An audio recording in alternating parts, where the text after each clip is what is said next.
Hello, all, and welcome to COVID Conversations. I'm Kimberly Pierce Cartwright, your host here on WNCU 90.7 FM, and we're using this platform here on Zoom to talk about how COVID-19 is affecting our world. With me today is Reverend Frederick Davis. He's the pastor of First Calvary Church in Durham to talk about his experience pastoring a church during these uncertain times. Welcome, sir. Thank you for being with us. Thank you for the invitation. As pastor of First Calvary Baptist Church, 1311 Moorhead Avenue, Durham, North Carolina, 27707, where we are an exciting church, excited about its mission.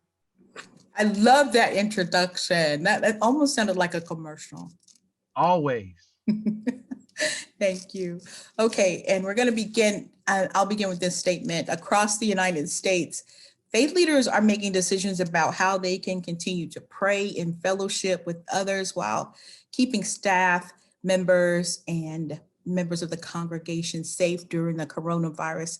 Some churches have moved completely online. Others use drive-through, and some are holding in-person gatherings for their services. And YouTube and Facebook and things like Zoom have become tools used to conduct church services. I want you to tell us a little bit about your church and then how you're coping with COVID, having to use tools like maybe Zoom or Facebook. Well, First Calvary Baptist Church is a congregation that's been in existence in Durham for 136 years. We've made up of families of various socio-economic levels, professional backgrounds. We have a membership from children to teens, all the way to mature adults, almost 100 years young membership people. We are using this opportunity in these times to continue to spread the gospel of Jesus Christ.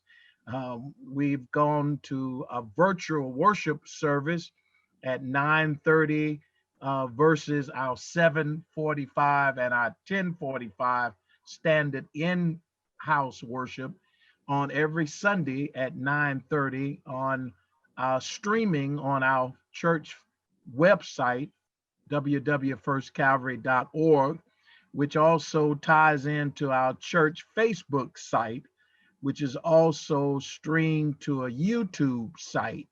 And then at 11 o'clock, our discipling emphasis, which is traditionally called Sunday school, that takes place at 11 a.m. Every Sunday morning. We have classes during that time from primary to men's class, women's class, couples class, singles class, young adult class, all in their various classes at 11 a.m. We also have our discipleship class going. And then on Wednesday nights, we have Bible study on Wednesday night through our Zoom account and our church Facebook account. And so though COVID has kept us from gathering physically, we are still gathering virtually and have been pretty successful in that, as well as we have baptized 6 people since during this COVID period as a result of our streaming services and people who have come into a relationship, a discipleship relationship with Jesus Christ. So overall, I think we've made it do. I want you to talk now with me about how COVID has affected the way that you interact with your congregation. Look, faith is a personal thing, and a lot of times when you're in a church setting, you're very intimate with the people you go to church with. So, how are you managing to interact with your congregants? Well, we've had to be under the direction of our health and wellness ministry. So we've been doing a lot of hand washing. I got right here at my desk hand sanitizing by a black company, by the way, Lester Curl. Uh, um, and we have in the office, we wear our masks in the office. I'm maskless right now because nobody's in my office but me. And at evening, our offices are sprayed down. The interaction with people, we're doing a lot of arm bumping, virtual hugs, kisses, waves. Um, and then some of us, shake hands and then we just wipe our hands before we shake hands, or wipe our hands after we shake hands. So those who do, we've been able to adjust and be healthy and safe at the same time. So does that mean then that you still have people coming inside the church for some services? Uh, Only for funeral services, with the max about 50 people at a time.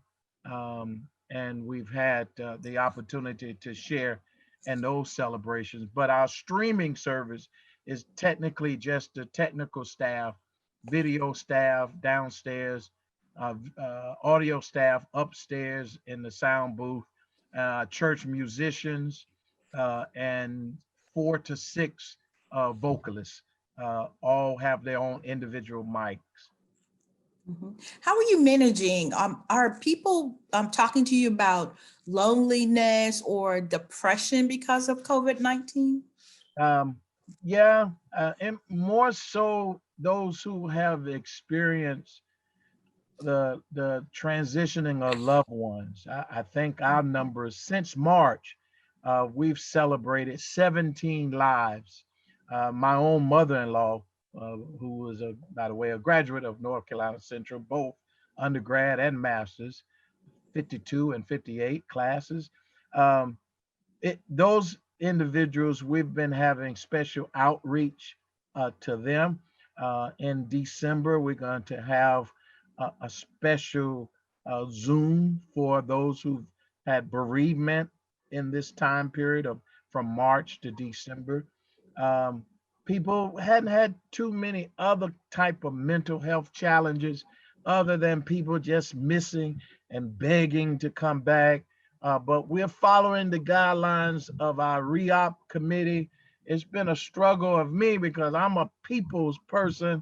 I need to be around people, but I've managed to get through these months in a way that I still come to the church. Since March, I've not stopped coming to the church.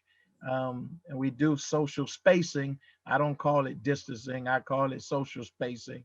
There are little small committees that we still function in that regard of spacing ourselves. So we try to keep it normal. Matter of fact, our theme for our whole family conference is adapting to the new and now normal. So that's what we're working on, and that's how we're kind of coping right now. We're coping with hope. Very good. And that kind of segues into the next question that I have. In the phase 3 reopening in the state issued by Governor Roy Cooper, where does that put the church as far as reopening your doors for people to be able to come in and worship? Well, depending on I guess the sanctuary capacity of a congregation, you can fall within having social spacing, 100 people. If you've got a congregation like ours of capacity of 500, so 33%, they say, is the number. Some people use 50% of capacity. A lot of congregations have developed reopening procedures where water fountains are cut off. There's no water fountains, and only a certain amount of people can go into restrooms at one particular time. You have, like in grocery stores, one way in and one way out. But again, when it happens, but we've been pretty successful again in entertaining at the max of 50 people for celebration of life experiences for bereaved families. So do you feel that First Amendment rights were violated by limitations on church gatherings during COVID-19? No First Amendment rights were violated. If anybody feels that way, then they have violated what's called common sense. Mm, okay. What about COVID-19 and the way that you see the church of the future? How do you think COVID will change the effect of the church as we know it? Well, um, I think we will be seeing less crowds. I don't see, even if we open back up, we can seat 500 people in one seating, but we never had that before COVID. And so our average attendance for the two worship services was 250. I doubt if we'll see 125 people gathering. We may, if we keep one service, we may see about 250 to 300 people. Um, as as it gets more towards the springtime, because now more fears are arising as a result of the winter time and the combination of flu and Yes. all those kind of things. So I want to ask you about contributions. Are people, because they're not going into the church, giving more or giving less? So how is that going? It just depends on the congregation and the makeup of the congregation. We are stable, uh, though we did participate for staffing purposes. We did participate in the PPP loan, and where we were able to give an opportunity for our day-to-day operational staff, custodian, administrative staff to still work. We worked at home for some of us, and then after about 2 months at being at home, working at home, we staggered our administrative staff back in on a staggering kind of time frame. Some would come on Monday, some would come on Wednesday, and some would come on Friday, and then uh, that way. But yeah, the economic aspect of it, we've noticed two different things. We've noticed more people giving more, but we have also noticed less people giving. Well, Yeah, that's interesting. So any explanation that you can think of about that? it may be those who we did a time frame from April to September, and we looked at 2019, 2019 compared to 2020. In 2020, we have more contributions, but we have less people giving in comparison to 2019, before COVID.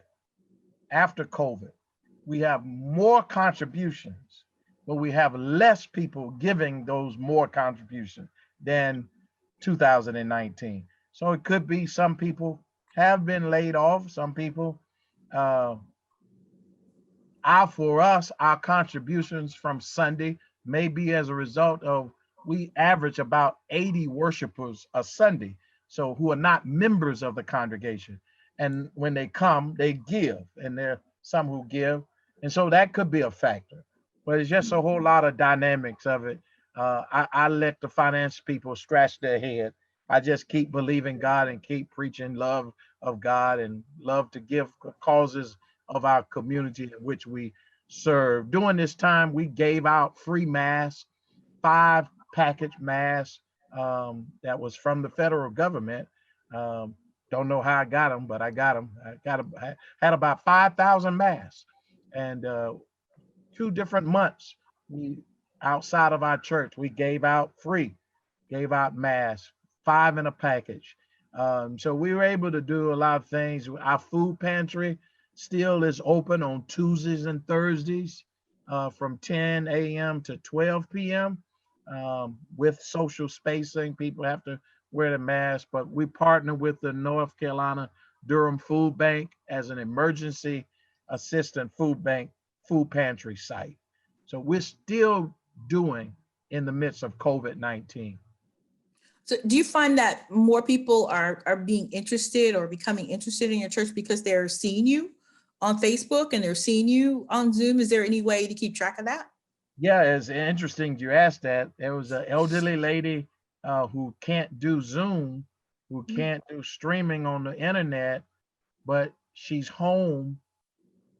Our streaming is programmed on cable channel 18 on Time Warner channel, Yeah. and she's been watching us. And she says as soon as it comes back, we come back to church, she's gonna come and unite with us.